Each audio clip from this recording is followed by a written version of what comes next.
I don't want to say that even the VRF they're not complicated. They can become more complex. The Mm, analogy I use is if you walk up to a 15-ton rooftop unit, you're not really working on a 15-ton unit. You're working on three 5 tons because that machine's going to have three separate 5-ton compressors in it. So if you're working on a 5-ton package unit, there's not a whole lot of difference going from that 5-ton package unit to a 15-ton package unit, other than you're going to have more compressors, bigger fan motor, because you're still using the same fan motor for, 15 ton. So you're going to be moving a lot more air, but it's still the same concept. Same with VRF world.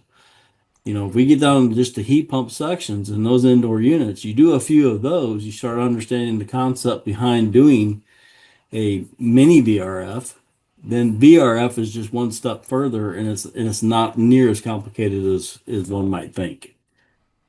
The biggest thing to really get down is the controls. And again, they're not complicated. It's just knowing how to get into those controls and do the different set points and set them for the application you're working on.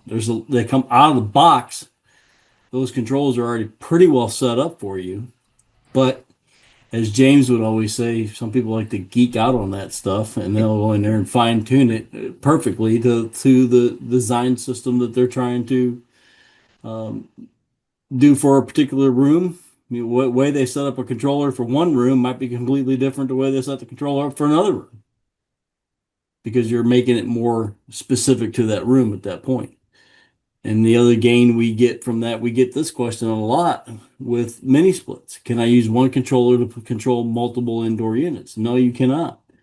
With multi-pro, we can. You can hmm have 4 cassettes and I can control them all with one controller. I can control up to 16 indoor units with one wired controller.